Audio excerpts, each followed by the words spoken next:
bawal. Wa kay mapalit nga tinuod nga kalipay. Wa kay mapalit nga kalinaw.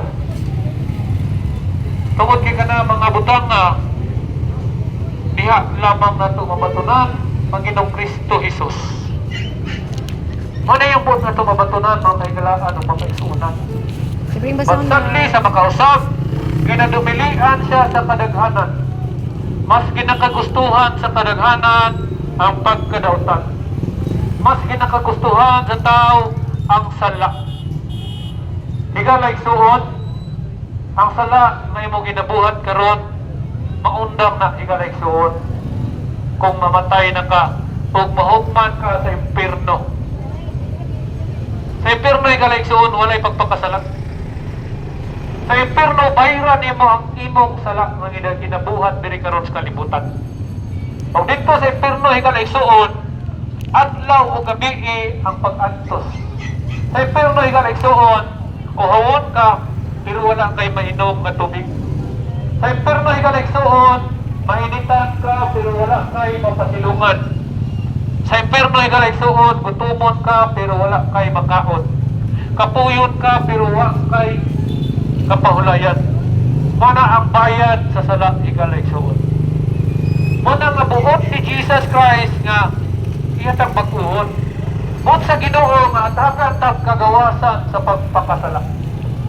Mana'y katayuan sa Ginoo nga niadto sa diri sa kalibutan.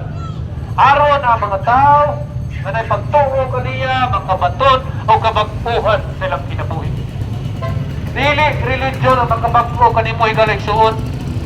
Dili ang bagong tuig makabag-o nimo. Dili ang kwarta may makausap nimo. Dili ang pag-eskwela may makausap nimo. Kundi ang Ginoo na si Jesucristo. Si Jesus, dili siya bato.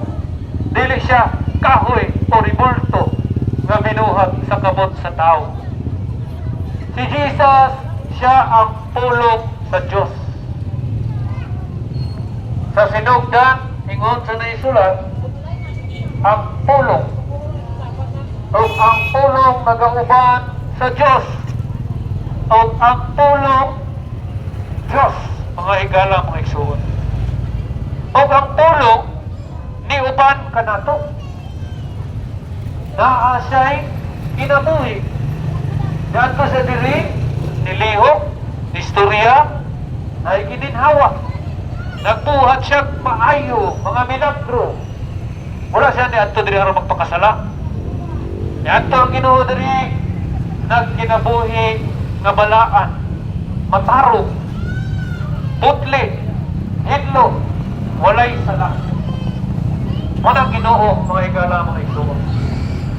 Pasatli ang Ginoo sa kalibutan, ang Ginoo sa kadaghanan, na ay mata pero di makakita, na ay kamot, di makahikap, na ay baba, di makastorya, na ay tigil, pero di makalakaw. Gikinahanglan bang pas-anon ay way gininhawa. Walang Diyos-Diyos sa mga tao sa kalibutan. Dagang Diyos-Diyos ni kalibutan. Ang uban, ang ilang Diyos-Diyos, ang ilang salapik. Ang Diyos-Diyos, higalay son, ang Diyos, dito ni mong ibutang ang imong pagsalik. Napoy uban nga, ang ilang himong Diyos, ang ilang kaugalingon, dito ang ilang pagsalig silang kaugalingon. Ang uban po, ang ilang Ginoo, ang ilang manluluwas, ang ilang relihiyon. Nagtuo sila, mabikay membro sila aning relihiyon na luwas na sila. Silutihan sa mga higala, mga igsuon, walay lain nga gipadala ng ngalan ang Diyos Amahan na maghahatag sa natong kaluwasan. Ngalan sa iyang buktong anak nga si Ginoong Kristo Jesus, mga higala, mga igsuon.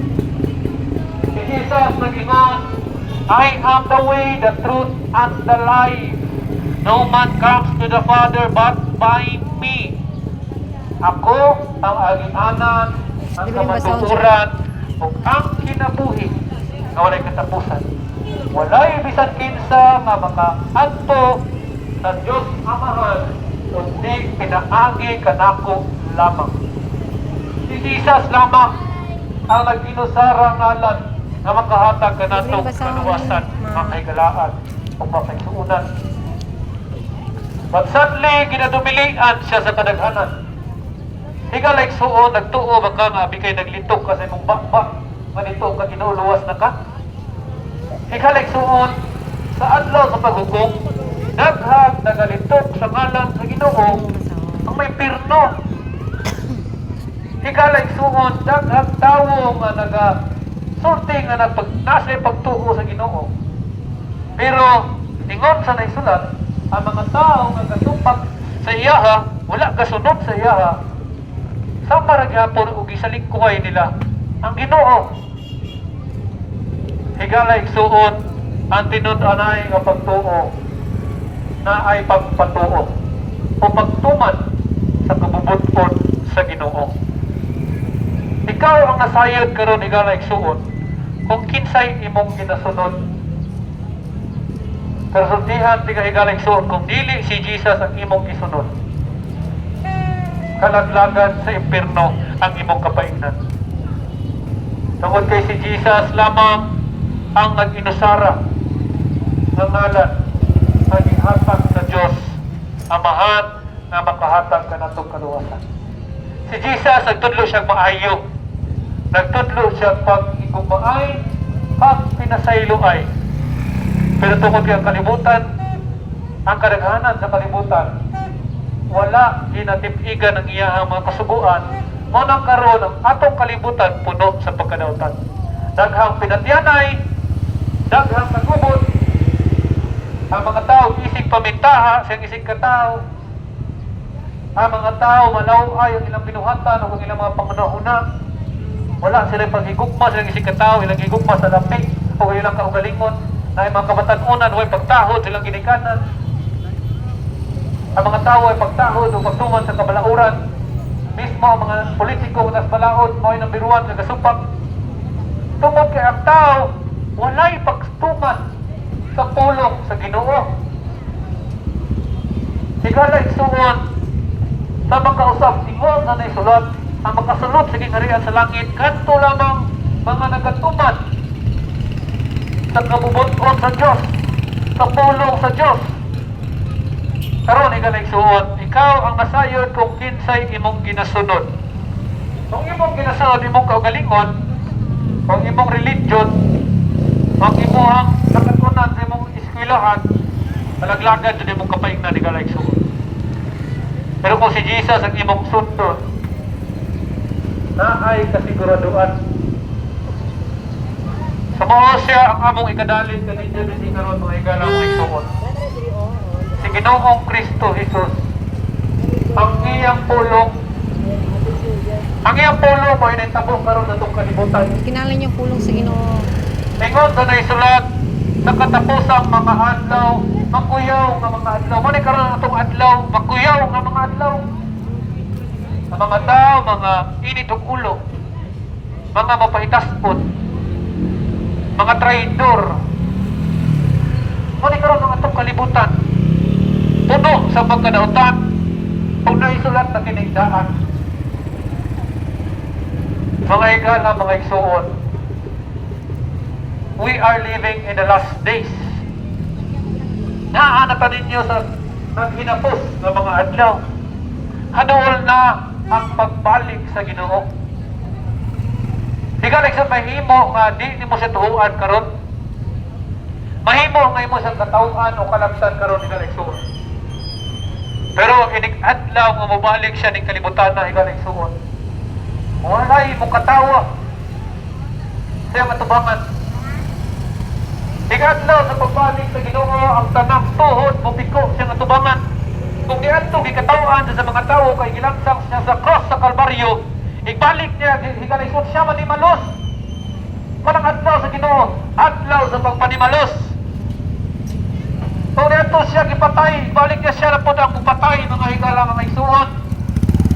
Kanang adlaw ni Ginoong Kristo Jesus mga higala mga igsuon, di adto siya diri sama sa usa ka karnero, mubalik siya sama sa usa ka leon. Kung dili naman siya dawaton karon higala igsuon, dili sa kanya dawaton inig adlaw sa paghukom. Pero Kung imo siyang dawaton karon ikaw igsuon, iya sa kang dawaton sa gingarian sa langit. Hinaot dawaton imo siya karon ikaw igsuon. Ang pagdawat sa Ginoo mao pagsugod o pagsunod sa iyang pulong ikaw igsuon. Pag sa makasat mo niyang pulong sa Ginoo, giaw hangtang nga maghinulsol. Tungod kay kitang tanan nakasalang kaniya. Walay usa ka nato nga wala makasalat sa Dios. Ayaw ka mo palimbong igalayson. Ingon na naisulat ang dili matarong, dili makasulod sa gingharian sa Dios. Bisag kada adlaw kang kasimba igalayson, bisag adunahan pa kayo ka nindot kag trabaho, nindot kag nauman, mag-eskwelahan. Pero kapag kasala kay igalayson kalaglagan ang imong kapaingnan. Ingon sa pulong sa Ginoo, bisan pa ang mga tigsimbang Diyos nga binuhat na kamot sa tao. Ang mga hakog, bisan pa mga masinupakon sa pulong sa Ginoo nakabasa na nakadungog na di gyapon mo patuo. Bisan pa mga makihilawason, wa maginamityo, bisan kinsay kadulog o karelasyon. Bisan pa ang mga nagapangabit na nagani asawa, naging-relasyon pag-iba. Nagingon ang pulong sa Ginoo nagbuhat sa mga butang, dili makasulod sa gingharian sa langit. Bisan pa ang mga babay nga nakikunay sa isig ka babay. Lalaki nga nakikunay sa isig ka lalaki. Lalaki nga mulihong murag babay. Kining babay manamit murag lalaki. Ayaw palimbong igaligson kay kung pwede naman ang buhaton aning kalibutan na atubangan sa Dios wala niya gikahimutan ang mga butangan. Daghan ta ninyo gituhuan nga maayo pero daotan ang tubangan sa Ginoo. O diri sa kalibutan ang imong relihiyon nga gidak-an. Gitudluan ka nga okay lang ang mupatay. Higaligson sultihan di ka nga atubangan sa Dios ang mamamatay tao dili makasulod sa gingharian sa langit. Pag may masab ka nga wa may sala kay wa ka ni patay. Sultihan di ka higaligson ang pagdumot sama sa sala ang pagpatay. Kung antod karon dili ka kapasaylo sa imong isig ka tao, sa imong ginikanan, sa imong isuon, sa imong silingan, nakasala ka tubangan sa Dios. Ingon si Jesus Christ nga kung mag-ampo ta, mapasaylo ta. Kaya kung dili ta kapasaylo, dili sa tanya pasayloon, mga igalang mga isuon. Ano nang dili ta niya pwede mo ingon, gawa tayo sala. Kaya kita man siguro niyong tanan, nakasulay nga, naglako ta, o nagdumot ta sa itong isig katao. Libreng basawan. Pero diha sa Ginoo, giganay so naay kapasayloan. Kung mapatanon na to inyong kapasayloan, makantigo na sa tanan ninyong mapasaylo sa itong isig katao. Bisag wa sila ipagpangayong pasaylo. Kaya si Jesus, ipasaylo niya ang mga nagbunal kaniya. Ang mga nikatawa, ang mga niluwa sa iya. Ipasaylo niya sila. Kung